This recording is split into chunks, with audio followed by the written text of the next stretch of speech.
جی السلام علیکم ورحمۃ اللہ وبرکاتہ۔ آج ایک مرتبہ پھر دو شرلیوں کے ساتھ۔ شرلیاں آپ جانتے ہیں نا، پٹاخوں کی ایک قسم ہوتی ہے جو شادی بیاہوں پہ، شبرات پہ، خوشی کے موقع پہ چھوڑی جاتی ہیں، شیشی شیشی کرتی اوپر چلی جاتی ہیں۔ تو وہ سیاسی شرلیاں ہیں دو۔ پی ڈی ایم اور خاص طور پر مسلم لیگ نون شرلیاں چھوڑنے میں ماہر ہے، سیاسی پوائنٹ سکورنگ میں، بذریعہ صحافت۔ خیر سے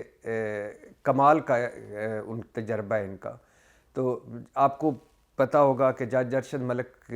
آڈیو ویڈیو کی شرلی چھوڑ کے مریم نواز صاحبہ غائب ہو گئیں۔ اب ان ویڈیوز کی وہ خیر خبر ہی نہیں لیتی، پتہ ہی نہیں کرتی کہ اس کا کیا ہوا۔ یہ میں ویسے ایک دن بیٹھ کے نا اس پہ بتاؤں گا کہ یہ جج ارشد ملک کا والا کیس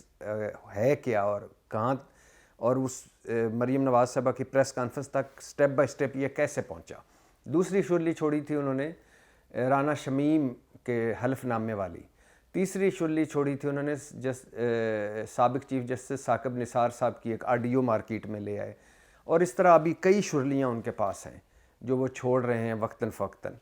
آج دو شرلیاں ہیں، ایک ملک احمد خان صاحب ہیں۔ ملک احمد خان صاحب خیر سے وہی ہیں، دھیمے مزاج کے آدمی ہیں، لاجیکل آدمی ہیں، میرے بھائیوں جیسے ہیں، لیکن یہ شہباز شریف صاحب کے قریب ہیں، شہباز شریف صاحب کے کیمپ میں ہیں۔ یہ ملک احمد خان صاحب وہی ہیں جو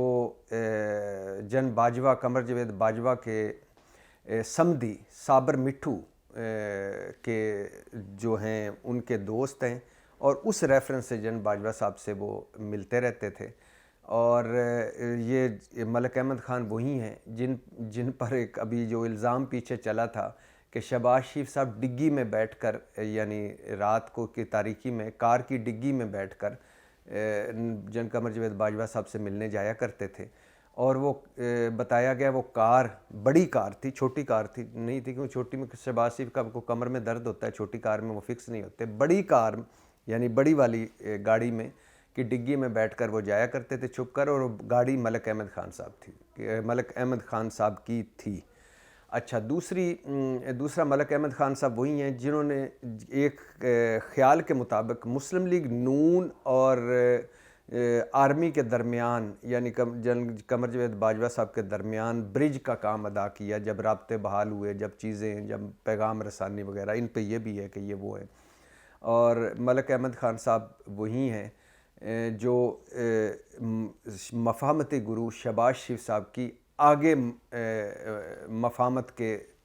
دریا جو بہہ رہے ہوتے ہیں ان کا رخ موڑنے میں ان کو کمال حاصل ہے۔ تو ملک احمد خان صاحب نے کہا ہے کہ جنرل قمر جاوید باجوہ نے اثر انداز ہو کر عمران خان کا بنی گالہ کا گھر ریگولرائز کرایا، اور ایک اسی خبر میں ایک یہ بھی ہے کہ ان کے ساتھ ایک جاسوس یعنی خفیہ ادارے کے سربراہ نے گھر ریگولرائز کرانے میں مدد کی۔ وہ ڈیفینیٹلی جنرل فیض حمید کی بات کر رہے ہیں، اور ثاقب نثار صاحب نے یہ کام کیا۔ اور صرف اچھا، اب ملک احمد خان صاحب نے یہ بھی کہا ہے کہ میرے پاس اس کے بڑے ثبوت ہیں کہ کب کیا ہوا، کس نے کس کو کیا پیغامات بھجوائے گئے، اور انہوں نے یہ بھی کہا کہ جہانگیر ترین کو نااہل کیا گیا تاکہ عمران خان کو بچایا جا سکے۔ اب ثاقب نثار صاحب نے اس پر کہا ہے کہ جب عمران خان کے گھر کا کیس میرے پاس آیا تو میں نے دیکھا کہ پورے کا پورا عمران خان کا گھر نہیں، پورے کا پورا بنی گالہ یہ راول ڈیم کی جھیل کے ساتھ کوئی سینکڑوں بلکہ ہزاروں گھروں پر مشتمل بنی گالہ ایک پوش علاقہ ہے۔ اب تو بڑے بڑے گھر ہیں وہاں، عمران خان صاحب کا بھی ایک پہاڑی پر وہاں گھر ہے۔ تو وہ سارے کا سارا ثاقب نثار صاحب کے بقول کسی قواعد و ضوابط کے بغیر بنا ہوا تھا۔ ویسے C D A, capital development authority C D A اور اسلام آباد کے حکمرانوں کو سلام کہ گھر دھڑا دھڑ بنتے جا رہے تھے اور کسی کو خبر ہی نہیں تھی۔ تو خیر کہتے ہیں جب وہ کیس آیا تو میں نے کہا کہ اب دو آپشنز ہیں، ایک تو سارے گھروں کو گرا دیا جائے، دوسرا یہ کہ ان سارے پورے بنی گالہ کو ریگولرائز کر دیا جائے۔ تو ہم نے سی ڈی اے کو کہا کہ اس کے قواعد و ضوابط بنائیں، قانون سازی کریں، اور پورے کے پورے عمران خان کا ایک گھر نہیں، پورے کے پورے بنی گالہ کو ریگولرائز کر دیں، اور پھر وہ ریگولرائز ہوا۔ اب جو خیر سے ملک احمد صاحب کے پاس ثبوت ہیں، تو ملک احمد صاحب سے کہنا یہ تھا کہ اسلام آباد، بنی گالہ اسلام آباد میں ہے، اور اسلام آباد کا جو 27 کلومیٹر کی حکومت ہے وہ آپ کی ہے، اور بنی گالہ ان 27 کلومیٹر میں آتا ہے۔ تو یہ شرلیاں چھوڑنے کی بجائے برائے مہربانی ایکشن لیں اور پورے کے پورے بنی گالہ کو ان ریگولرائز کریں، یعنی ان کو وہ سی ڈی اے بھی آپ کے انڈر ہے، ختم کریں قانون سازی، اور جا کے خیر سے عمران خان صاحب کا اور پورا بنی گالہ کا گھر گرا دیں، یا جیسے آپ چاہتے ہیں وہ کر لیں۔ اور اگر آپ کے پاس ثبوت ہیں کہ کس نے کس کو پیغام بھجوایا، کون ثاقب نثار صاحب پہ اثر انداز ہوا، کس جنرل نے اس میں حصہ لیا، تو خیر سے وہ سامنے لائیں۔ اور دوسری بات ہے، 8 مہینے ہو گئے ہیں آپ کی حکومت کو آئے ہوئے، اچانک یہ خواب میں آپ کو کیسے آ گیا کہ اچانک یہ سارا کچھ آپ کے سامنے آ گیا، اور آپ کو اچانک ایک رات کو آپ کو بشارت ہوئی کہ اٹھیں اور سویرے یہ بتائیں قوم کو، اور آپ نے قوم کو آگاہ کر دیا۔ اب ہم آگاہ ہو گئے ہیں، اب آپ کی حکومت ہے حضور، جائیں عدالت میں جائیں، یا سی ڈی اے کو کہیں، یا حکومت آپ کی حکومت اپنی ہے، رانا ثناء صاحب وزیر داخلہ ہیں، آپ خیر سے آپ کے پسندیدہ شہباز شریف صاحب وزیر اعظم ہیں، مولانا صاحب بھی ساتھ ہیں، زرداری صاحب بھی ساتھ ہیں، اور عمران خان صاحب آپ کے سیاسی دشمن نمبر 1 ہیں، تو اس سے اچھا موقع کیا ہے؟ جائیں ان کا وہ گھر جو ہے گرائیں، تاکہ یہ ہو خیر سے انصاف کا بول بالا ہو۔ ویسے ملک احمد خان صاحب کبھی 25,000 کنال جو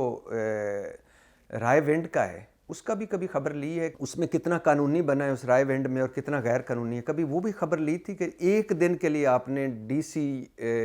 جو لاہور تھا اس نے ایک دن کے لیے قانون سازی بدلی کہ یہ جو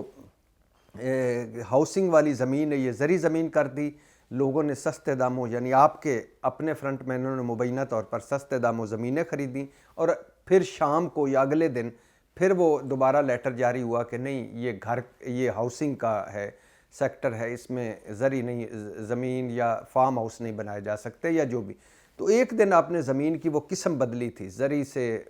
یعنی فارم ہاؤس سے ہاؤسنگ سے فارم ہاؤس، تو کبھی اس کی بھی خبر لیں۔ لیکن چونکہ وہ آپ کا اپنا ہے، آقا کا ہے، تو اس لیے آپ اس پہ تو نہیں کریں۔ اب اس پہ آپ کا خدا کے لیے آپ کے پاس حکومت بھی ہے، آپشن بھی ہے، ثبوت بھی ہیں، تو برائے مہربانی عدالت جائیں، شرلیاں نہ چھوڑیں۔ دوسری، ہمارے دوست جاوید چودھری صاحب بہت اچھے کالم نگار ہیں، بڑے میرے بھائیوں جیسے ہیں، اور بہت خوبصورت کالم لکھتے ہیں۔ انہوں نے لکھا ہے جنرل باجوہ کے 2 NRO کے نام سے کالم لکھا ہے، اس کی بھی ایک کہانی سنیے۔ انہوں نے کہانی شروع کی ہے حنیف عباسی صاحب سے، جنہوں نے نومبر 2016 کو سپریم کورٹ میں عمران خان اور جہانگیر ترین کے خلاف 2 پٹیشنز کی، اور انہوں نے اس پٹیشن میں دعویٰ کیا کہ عمران خان نے آف شور کمپنی نیازی سروسز لمیٹڈ اور بنی گالہ کی 300 کنال کی اراضی کی منی ٹریل چھپائی ہے، لہٰذا انہیں ڈسکوالیفائی کیا جائے۔ اور جہانگیر ترین صاحب کا انہوں نے پٹیشن میں لکھا کہ ان کی آف شور کمپنیاں یعنی خفیہ کمپنیاں جو انہوں نے ڈکلیئر کی ہوئیں، بیرون ملک اثاثے ہیں، 18,500 ایکڑ اراضی بھی چھپائی انہوں نے۔ یہ اسٹاک ایکسچینج میں ان سائڈ ٹریڈنگ بھی کرتے رہے۔ ان سائڈ ٹریڈنگ ہوتی ہے کہ پتہ چل جائے، پہلے پتہ کیا کہ آج کیا ہے، پھر اس کے مطابق کھیلنا، کہ جو مضبوط ہے اس پہ پیسے لگانا، جو کمزور ہے اس سے پیسے نکالنا۔ ملازمین کے نام پہ بھی ان کا آیا تھا کہ کافی کچھ ہے۔ مشرف دور میں پکڑے بھی گئے تھے، جرمانہ بھی دیا تھا، 14 سال کی سزا سے اس لیے بچ گئے تھے کہ مشرف صاحب کے قریب تھے۔ اچھا، اور شوگر کمیشن میں بھی جہانگیر ترین صاحب کے گھپلے اور ان پر اور ان کے بیٹے پر فراڈ منی لانڈرنگ کے الزامات ہیں، لہٰذا یہ دونوں آئین کے آرٹیکل 62 63 کے تحت صادق اور امین نہیں رہے، لہٰذا انہیں ڈسکوالیفائی کیا جائے۔ اب یہاں سے کہانی شروع ہوتی ہے۔ اچھا، بقول جاوید چودھری صاحب، عمران خان نے اپنے کیس کے دوران 3 مرتبہ، جس کے نعیم بخاری صاحب ان کے وکیل تھے، 3 مرتبہ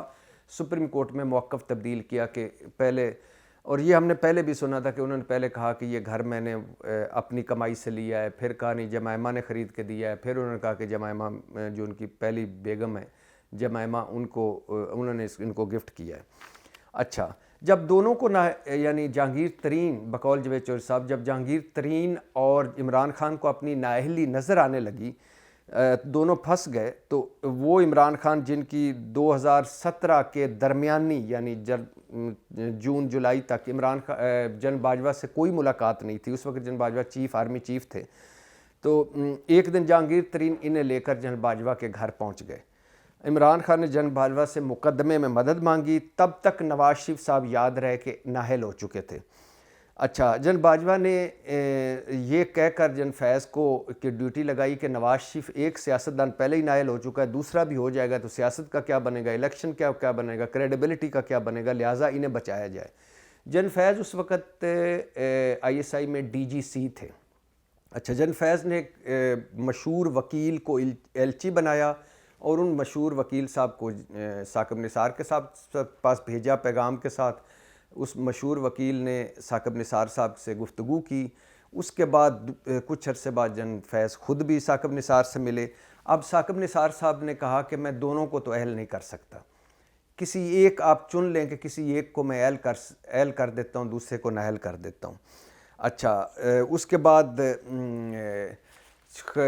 فیصلہ یہ ہوا کہ جو دوست جہانگیر ترین کو قبول کی،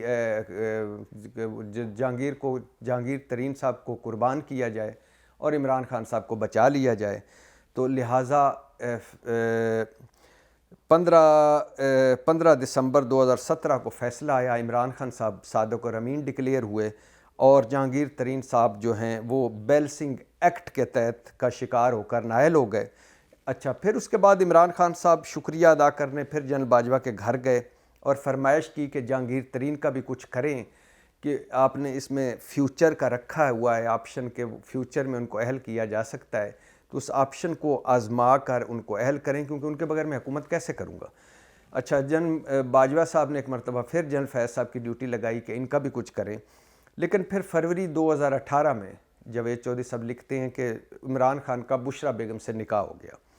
مارچ میں عمران خان کی جنرل باجوہ سے تیسری ملاقات ہوئی، جہانگیر ترین کا ذکر آیا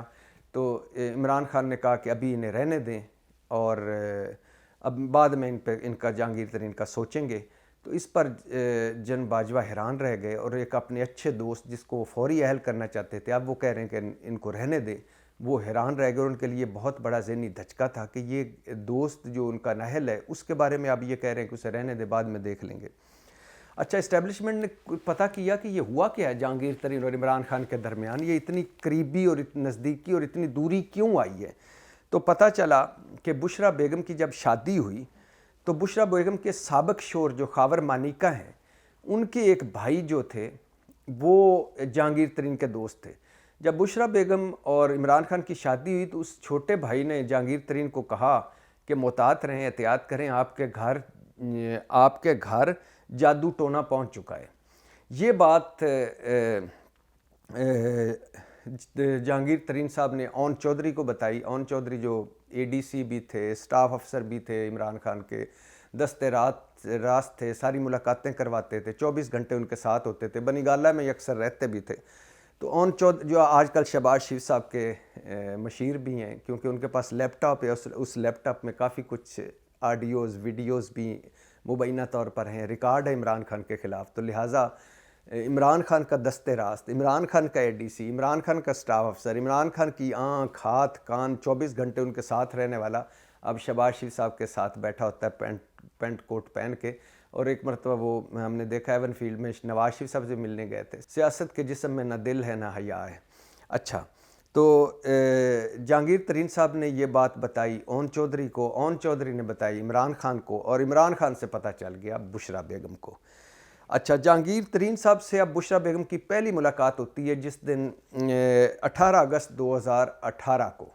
جب عمران خان صاحب وزارت عظمیٰ کا حلف اٹھاتے ہیں۔ اس دن بشرا بیگم نے سفید عبایا اور سفید سکارف پہنا ہوا تھا۔ یہ پہلی قطار میں جنرل باجوہ کی اہلیہ کے ساتھ بیٹھی ہوئی تھیں، اور جب تقریب حلف برداری ختم ہوئی، عمران خان صاحب نے وزارت عظمیٰ کا حلف اٹھا لیا تو وہ اسٹیج سے اترے اور آ کر انہوں نے بشرا بیگم کو مبارکباد دی،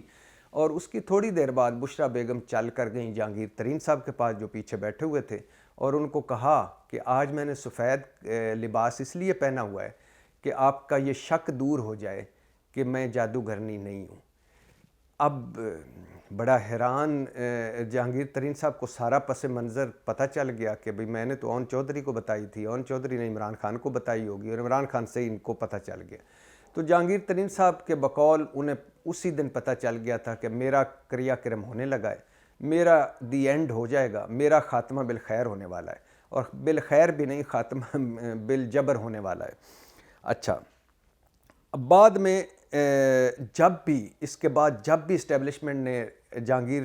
ترین کو ریلیف دینا چاہے، عمران خان صاحب نے انکار کر دیا۔ عمران خان، اون چودھری اور جہانگیر ترین اور عمران خان کے درمیان میں دوریاں ہوئیں، اور یہ سٹیپ بائی سٹیپ فارغ ہو گئے۔ اور اس کے بعد یہ بھی آپ کے سامنے ایک تاریخ ہے کہ ایک اعظم خان گروپ ہوتا تھا جس میں زلفی بخاری تھے، بنی گالا تھا کہ سارے مکین تھے، اعظم خان تھا اور اسد عمر اور یہ سارے تھے، دوسری طرف جہانگیر ترین تھا، اور جہانگیر ترین کے ساتھ اون رضوی اور اون چودھری اور باقی سارے تھے، لیکن جہانگیر ترین فارغ ہو گیا۔ خیر، اچھا، دوسرا جاوید چودھری صاحب کہتے ہیں جن باجوہ نے دوسرا این آر او دیا زرداری صاحب کو۔ وہ کہتے ہیں کہ ستمبر 2020 میں پی ڈی ایم بنی تو عمران خان صاحب کو بڑا حیرانگی بھی ہوئی اور پریشانی بھی ہوئی کہ یہ سارے اکٹھے ہو گئے میرے خلاف۔ تو ایک وزیر اعظم ہاؤس میں ملاقات ہوئی، ایک میٹنگ ہوئی جس میں عمران خان صاحب نے، جن باجوہ بھی بیٹھے ہوئے تھے، جن فیض حمید بھی بیٹھے ہوئے تھے۔ تو عمران خان صاحب نے کہا کہ یہ سارا چوروں کا ٹولہ اکٹھا ہو گیا ہے، اب اس کا ایک ہی حل ہے کہ ان کو توڑیں۔ تو جن فیض حمید نے اس وقت یہ حل پیش کیا کہ پی ڈی ایم ٹوٹ سکتی ہے اگر ہم زرداری صاحب کے کیسز کراچی شفٹ کر دیں۔ تو عمران خان صاحب نے فوراً کہا کہ کر دیں۔ اس کے بعد زرداری صاحب کے کیسز کراچی شفٹ کر دیے گئے، اور 13 اپریل 2021 کو پی ڈی ایم سے پیپلز پارٹی نکل گئی، اور وقتی طور پر پی ڈی ایم غیر فعال ہو گئی۔ اب یہ علیحدہ بات ہے کہ بعد میں پیپلز پارٹی دوبارہ شامل ہو گئی، اور پی ڈی ایم نے وہ جو رجیم چینج کہہ لیں یا طریقہ عدم اعتماد کے ذریعے عمران خان کو فارغ کر دیا۔ اب ان پہلی درفتنی جو یا شرلی جو ملک احمد خان صاحب کی تھی، اس میں تو یہی ہے کہ حکومت آپ کی، ثبوت آپ کے پاس موجود، بنی گالا کا گھر موجود، تو خیر سے یہ ہوائی فائرنگ کرنے کی بجائے عدالت جائیں یا سی ڈی اے کے ذریعے جائیں اور کارروائی کریں۔ اب اس میں کچھ چیزیں سچی بھی ہیں، کچھ جو سچی چیزیں یہ ہیں کہ جہانگیر ترین نااہل ہوئے، اور جہانگیر ترین کی یہ جو نااہلی بنتی تھی، کیوں بنتی تھی؟ کیونکہ جہانگیر ترین نے کی کئی آف شور کمپنیاں تھیں واقعی، بیرون ملک انہوں نے اثاثے بھی چھپائے ہوئے تھے، بلکہ وہ جو ہائیڈ جو ان کا وہ گھر ہے ایک بڑا وہ یا فارم ہاؤس ہے لندن میں، وہ بھی چھپایا ہوا تھا، اور وہ ٹرسٹ کے نیچے دیا ہوا تھا کہ یہ ٹرسٹ ہے، لیکن وہ بعد میں یہی نکلے۔ اور 18,500 ایکڑ اراضی بھی چھپائی ہوئی تھی۔ یہ واقعی اسٹاک ایکسچینج میں انسائڈ ٹریڈنگ بھی کرتے تھے، ملازمین کے نام پر بھی ان کا کافی کچھ تھا، اور مشرف دور میں پکڑے بھی گئے تھے، جرمانہ بھرا، لیکن اس وجہ سے چھوٹ گئے تھے کہ یہ اس وقت مشرف صاحب کے قریب تھے، اور شوگر کمیشن میں یا شوگر جو ملوں میں جو ان کے گھپلے سامنے آئے وہ سب کے سامنے ہیں، اور ان پر بیٹے پر فراڈ اور منی لانڈرنگ کے پرچے بھی ہوئے۔ اور پھر انہوں نے جب عمران خان نے کارروائی کرنا چاہی تو پھر کس طرح انہوں نے گروپ توڑ کر اپنے ساتھ ملایا اور بلیک میلنگ کر کے تو وہ اپنے معاملات ٹھنڈا کروایا، اور اس وقت تک ٹھنڈا کرایا جب تک عمران خان صاحب کو حکومت سے نہ نکلوایا۔ اور یہ بھی سچ ہے کہ بنی گالا یعنی بشرا بیگم اور جہانگیر ترین صاحب کی کوئی اچھے تعلقات نہیں رہے۔ اچھا، اور یہ بھی سچ ہے کہ زرداری صاحب کی سب سے بڑی خواہش تھی کہ ان کے کیسز کراچی شفٹ کیے جائیں، اور ابھی جو نیب ترامیم ہوئی بے شرمی سے، اس میں ایک ترمیم یہ بھی کی گئی کہ جہاں جرم ہوا ہے یا جہاں کا بندے کا کوئی جسم ہوئی ہے، کوئی کرپشن ہوئی ہے، وہیں کیس چلا جائے۔ اس ترمیم سے زرداری صاحب کو فائدہ ہوا اور ان کے سارے کیسز کراچی شفٹ ہو گئے۔ اب سوچئے سندھ میں زرداری صاحب کے کیسز ہوں تو کسی کی جرت ہے کہ وہ کیا کارروائی کر لے گا، کیونکہ آپ کو یاد ہوگا کہ پیناما لیکس کی جی آئی ٹی جو تھی وہ ایک دن سپریم کورٹ پہنچی اور کہا ہمارے بچوں، ہمارے خاندان کو خطرہ ہے، جانوں کو خطرہ ہے، تو لہٰذا ہمیں سیکیورٹی فراہم کی جائے۔ زرداری صاحب کے جو جعلی اکاؤنٹس منی لانڈرنگ کی جی آئی ٹی تھی، اس کی بھی ایک دن پہنچی سپریم کورٹ، انہوں نے کہا کہ ہمیں بھی سیکیورٹی تحفظ فراہم کیا جائے، سیکیورٹی فراہم کی جائے۔ تو برے وقتوں میں جب ان پہ برا وقت چل رہا تھا زرداری صاحب اور باقی ساروں پہ، اس وقت بھی ان جی آئی ٹی والوں کو جان کا خطرہ تھا، اور سپریم کورٹ نے سسلین مافیا اور گاڈ فادر ان کو کیوں کہا تھا کہ یہ ایک مافیا ہے ان کے اگینسٹ کام کرنا،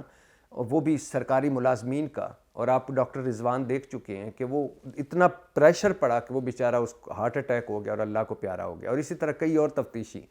اور اسی طرح زرداری صاحب کا کبھی ریکارڈ جل جاتا ہے، کبھی اوریجنل ریکارڈ غائب ہو جاتا ہے، کبھی ان کو صدارتی استثناء مل جاتا ہے، کبھی ان کا وہ لمبا کر دیتے ہیں، کبھی کیس گواہ مکر جاتے ہیں، کبھی تفتیشی علیحدہ ہو جاتے ہیں اور وہ بری ہوتے رہتے ہیں. تو یہ بھی سچ تھا، اور اس ترمیم کے بعد تو وہ چلے گئے. اب یہ جو کہانی ہے جاوید چودھری صاحب نے سنائی ہے، اس سے یاد رہے کہ اس سے 2 دن پہلے وہ جن باجوہ سے مل کے آئے ہیں، اور انہوں نے کالم بھی ان پہ لکھا، اور اس کے بعد یہ دوسرا کالم ہے. تو اور یہ کہانی مارکیٹ میں آئی ہے. اب اس کہانی کو اگر ایک سیدھے طریقے سے دیکھیں تو لگتا ہے جن باجوہ صاحب ساروں کے ہی محسن ہیں. جن باجوہ صاحب عمران خان کے صاحب کے محسن ہیں کہ انہیں نااہلی سے بچایا. جن باجوہ صاحب نواز شریف صاحب کے محسن ہیں کہ انہیں مبینہ ان کی وجہ سے یا ان کے نظام میں نواز شریف صاحب لندن جعلی میڈیکل رپورٹوں پر لندن جانا نصیب ہوا اور پی ڈی ایم واپس حکومت میں آئی. اور جن باجوہ صاحب پی ڈی ایم کے اور باقی ساروں کے بھی محسن ہیں کہ ان کی وجہ سے ان کو اقتدار ملا. یہ تو اگر آپ ایک مارکیٹ کی خبر لیں تو پھر پورا مکمل مارکیٹ کی خبر لیں. دوسری بات یہ ہے کہ یہ درفتنی، یہ شرلی، یہ حقیقت، یہ جھوٹ، یہ فسانہ، یہ بھی تب تک وہ سیاسی پوائنٹ سکورنگ ہی بنا رہے گا جب تک یہ اس پہ کوئی ٹروتھ کمیشن نہیں بنتا. اب جن باجوہ صاحب بھی حیات ہیں، فیض حمید صاحب بھی حیات ہیں، ثاقب نثار صاحب بھی موجود ہیں، عمران خان صاحب بھی موجود ہیں، جہانگیر ترین صاحب بھی موجود ہیں، اور کیا اس کو کہتے ہیں کہ وہ جو مشہور وکیل ایلچی وہ بھی موجود ہوگا. تو کیوں نہ اس کی تحقیق کی جا سکے، تحقیق کی جائے اور دودھ کا دودھ اور پانی کا پانی ہو. لیکن بات بیسیکلی یہ ہے کہ انہوں نے عمران خان کے گھر سے 8 مہینوں کے بعد یہ جو شرلیاں اور درفتنیاں چھوڑنے کا مقصد بظاہر ایک تو بڑا آسان سا ہے کہ اگر تحقیق ہو یا نہ ہو، دونوں صورتوں میں عمران خان کو گندہ تو ہوگا نا. عمران خان پہ گند تو اچھالا جا سکے گا نا، بتایا جا سکے گا کہ دیکھیں جی نواز شریف صاحب کو نااہل کیا گیا تھا بیٹے کی اس کی کمپنی میں وہ ملازم تھے، چیئرمین تھے، اور ان بیٹے نے تنخواہ دی تھی جو انہوں نے ڈکلیئر نہیں کی تھی، جو انہوں نے لی ہوئی نہیں تھی. اب نواز شریف صاحب کا یہ کوئی نہیں سوچتا کہ ان کا ایک ایون حدیبیہ پیپرز مل کا کیس تھا جو اوپن اینڈ شٹ کیس تھا، جو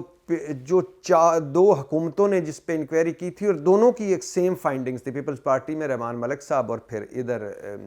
جے آئی ٹی میں، اور دونوں کی ایک ہی سیم تھی. اور اس میں اسحاق ڈار وعدہ معاف گواہ تھے، 36 خواتین ہاؤس آف شریف کے رشتہ دار اور باقی یہ سارے کے سارے منی لانڈرنگ میں ملوث تھے. تو وہ case open and shut case بند ہو گیا. نواز شریف صاحب کا فلیگ شپ میں ٹیکنیکلی وہ بری ان کو نکال دیا گیا. ایون فیلڈ میں ان کی سزائیں ہوئی تھیں، اور اقامہ چھوڑ دیں، ایون فیلڈ کی ان کو 400 سوالوں کے جواب پوچھے گئے تھے، اور پھر آخر میں ایک سوال رہ گیا تھا کہ حضور اس ایون فیلڈ کی منی ٹریل دے دیں. یہ قطریوں کے فلیٹ تھے، آپ کے تھے، آپ کرائے پر تھے، اس کے کوئی پیپر دے دیں. وہ پیپر منی پیسہ آیا کہاں سے، پیسہ کمایا کہاں سے، پیسہ لندن بھجوایا کہاں، کوئی منی ٹریل نہیں دے سکے. مریم نواز کا کوئی علیحدہ بیان ہے اس ایون فیلڈ پہ، مسلم لیگ ایز اے پارٹی کا علیحدہ بیان ہے، نواز شریف کا علیحدہ بیان ہے، دونوں ان کے بچوں حسن حسین کا علیحدہ بیان ہے، اور باقی سارے خاندان کا علیحدہ بیان ہے. ساروں کے ایک بیانات ایک دوسرے سے ملتے نہیں ہیں. تو نواز شریف صاحب کے لیے تو یہی کافی ہے کہ انہوں نے سپریم کورٹ میں جعل سازی کی، قومی اسمبلی میں جھوٹ بولا، اور عدالتوں میں جھوٹ بولتے رہے، اور وہ ایک منی ٹریل نہ دے سکے. باقی اقامہ پانامہ سارا تو چھوڑ دینا. تو اس لیے نواز شریف صاحب کو اب ان کے غبارے میں ہوا یہ کر کے نہیں بھری جا سکتی کہ عمران خان کی تو ایک نیازی آف شور کمپنی تھی نا جو باہر تھی. اگر اس کو سوچا جائے تو انہوں نے باہر سے پیسے پاکستان میں لائے، اور پاکستان میں لا کر انہوں نے جو زمین یا جو خریدی وہ بنی گالا کا گھر وہ بھی یہاں موجود ہے. کر لیں وہ گھر، رکھ لیں وہ گھر. نواز شریف صاحب تو پیسے یہاں سے لے گئے نا باہر، اور باہر ہند سندھ میں جائیدادیں خریدیں. وہ جو ڈیلی میل نے ان کو کہا تھا کہ یہ پینٹ ہاؤس بحری قزاق ہیں، 23 جائیدادوں والے ہیں، حالانکہ جائیدادیں سنیں زیادہ ہیں. تو ایک بندہ جو یہاں سے پیسے ہنڈی حوالہ کے ذریعے مبینہ طور پر لے کے جائے، ایک جعلی مبینہ کرپشن کر کے پیسے لے کے جائے اور باہر جائیدادیں خریدے اور اس کی کوئی منی ٹریل نہ دے، اور دوسرا ادھر اگر اس کی ایک کمپنی تھی اس میں ایک اتنے پیسے تھے یا اتنے جو وہ یہاں لایا پاکستان میں، تو اس کی بھی سپریم کورٹ نے منی ٹریل دے دی. تو اس کے بعد اب اگر پھر دوبارہ سے سارے کیسز کو چلانا چاہتے ہیں دوبارہ چلا دیں. نواز شریف صاحب کا پاناما لیکس، زرداری صاحب کا جعلی accounts money laundering, house of Shehbaz Sharif کا ٹی ٹی، یہ میں کہتا ہوں کہ برطانیہ، یورپ، امریکہ کے جج ہوں اور وکیل اعلیٰ سے اعلیٰ بھی ہوں تو یہ سارے کہیں بچ ہی نہیں سکتے. مگر چونکہ پاکستان میں خیر یہ چلتا ہے اور یہ پاکستان میں اس طرح کا چلتا ہے کہ جو رنگے ہاتھوں بھی پکڑا جائے وہ بھی کہتا ہے کہ وہ جو دوسرا ہے وہ تو بچ گیا. بھائی ایک ڈاکو ہے، ایک چور ہے، زمانہ بدنام انسان ہے، وہ آپ پر اگر انگلی اٹھاتا ہے کہ بھائی آپ نے یہ گھر کرپشن سے بنایا ہے، تو آپ یہ تو نہیں کہہ سکتے کہ پہلے آپ اپنا بتاؤ، پہلے آپ حساب دو اگر کہو کہ یہ ڈاکومنٹس ہے میرے، یہ میری منی ٹریل ہے، اس کے بعد اس کے پہ کریں. حضرت عمر رضی اللہ تعالیٰ عنہ سے جس نے بندے نے پوچھا تھا کہ آپ کے تو آپ قد لمبا ہے تو آپ نے اور یہ آپ کو مال غنیمت میں ایک چادر ملی تھی تو دوسری چادر آپ کہاں سے لی اور کپڑا کہاں سے لیا کہ آپ کا قد چونکہ لمبا ہے ایک چادر سے بن نہیں سکتا تو یہ لباس کیسے بنا؟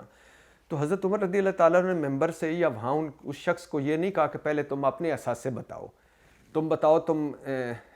تمہاری کیا ذریعہ آمدن ہے، تم بتاؤ تمہارے پاس اونٹ کیسے آیا، تم بتاؤ تم ادھر مجھ سے پوچھ کیسے رہے. انہوں نے پہلے جواب دیا کہ یہ میرے بیٹے نے جواب دیا یا انہوں نے جواب دیا کہ یہ جو دوسری چادر ہے میرے بیٹے کی تھی جس سے بیٹے نے کہا کہ میں نے ان کو دی ہے اور تاکہ میرے ابو کا لباس بن سکے. تو آپ سے سوال پوچھا گیا ہے. اب آپ اس میں مت چھپیں کہ عمران خان نے بھی نائل ہونا تھا تو وہ بچ گیا تو ہم نائل ہو گئے. بھائی آپ تو حدیبیہ میں اگر پھنس جاتے تو ساری عمر اندر رہتے، فلیگ شپ میں پھنس جاتے ساری عمر اندر رہتے. اگر یہاں کوئی اچھا احتساب ہوتا تو آپ پاکستان کی جیلوں میں ہی رہتے، نہ 8 ہفتے کے لیے رائے ونڈ جاتے نہ لندن جاتے. اگر آپ ہمارا نظام انصاف، ہماری عدالتیں، یہ ملک، یہ قوم، ہم کسی قابل ہوتے تو آج آپ وہاں ہوا خوریاں، فیکٹریوں کے وزٹ، یورپ کی سیر اور حکومتیں گرا چلا نہ رہے ہوتے، وہاں بیٹھ کے نومبر تقرریاں نہ کر رہے ہوتے، وہاں بیٹھ کے ملک نہ چلا رہے ہوتے، وزیر اعظم کے اوپر وزیر اعظم بن کے نہ بیٹھے ہوتے بلکہ جیل میں ہوتے. اگر آپ کسی طرح کے ہوتے تو آپ کا ایون فیلڈ جو ہے آپ کی ساری جائیدادیں کرک ہو چکی ہوتی. آپ کو جھوٹ بولنے پر عمر بھر کے لیے پارلیمنٹ میں جھوٹ بولنے پر عمر بھر کے لیے ڈسکوالیفائی کیا جا چکا ہوتا. کلنٹن نے مونیکا لیونسکی والا وہ واقعہ ہوا تو ان کی امپیچمنٹ ہوئی. امپیچمنٹ اس پہ نہیں ہوئی کہ ان کا تعلق یا مواشقہ پکڑا پیا، اس پہ ہوئی کہ انہوں نے جھوٹ بولا. امریکی قوم نے کہا کہ اگر ہمارا صدر جھوٹ بولتا ہے جس کا مواخذہ کیا جائے، اس کو صدارت سے ہٹایا جائے، اور وہ خوش قسمتی سے بچ گئے. نکسن جو پریزیڈنٹ نکسن تھا واٹر گیٹ سکینڈل والا، اس کا اس وجہ سے نہیں ہوا تھا کہ وہ اس نے کیا اس نے جھوٹ بولا. انہوں نے کہا جس نے جھوٹ بولا ہے ان کو اقتدار چھوڑنا پڑا. تو آپ نے تو ہر قدم قدم جھوٹ بولے، کیلبری فاؤنڈ جھوٹ، قطری خط جھوٹ، ٹرسٹ ڈیڈ جھوٹ، سوالوں کے جواب جھوٹ، سپریم کورٹ جھوٹ، پارلیمنٹ جھوٹ، ٹی وی تقریریں جھوٹ، آپ کے بچوں کے بیانات جھوٹ، مریم نواز کا بیان جھوٹ کہ میری اندرون ملک یا بیرون ملک یا اندرون ملک کوئی جائیداد نہیں. تو یہ سارے جھوٹ بول کر بھی اگر آپ یہ کہتے ہیں کہ ہمیں پاناما پہ نااہل کر دیا گیا، ہمارے ساتھ بڑا ظلم ہوا، تو بھائی جان مجھے وہ کہاوت یاد آتی ہے کہ ایک عورت تھی جو ہر وقت جس کے 10 بچے تھے اور ہر وقت وہ پنڈ کے ایک چوک میں یا گھر کے آگے گلی میں بیٹھی رہتی تھی اور سر باندھ کر، اور جو بھی گزرتا تھا اس کو یہی دکھڑے سناتی تھی کہ مجھے تو سچا پیار ہی نہیں ملا، 10 بچے اور مجھے ابھی سچا پیار نہیں ملا. پاکستان زندہ باد.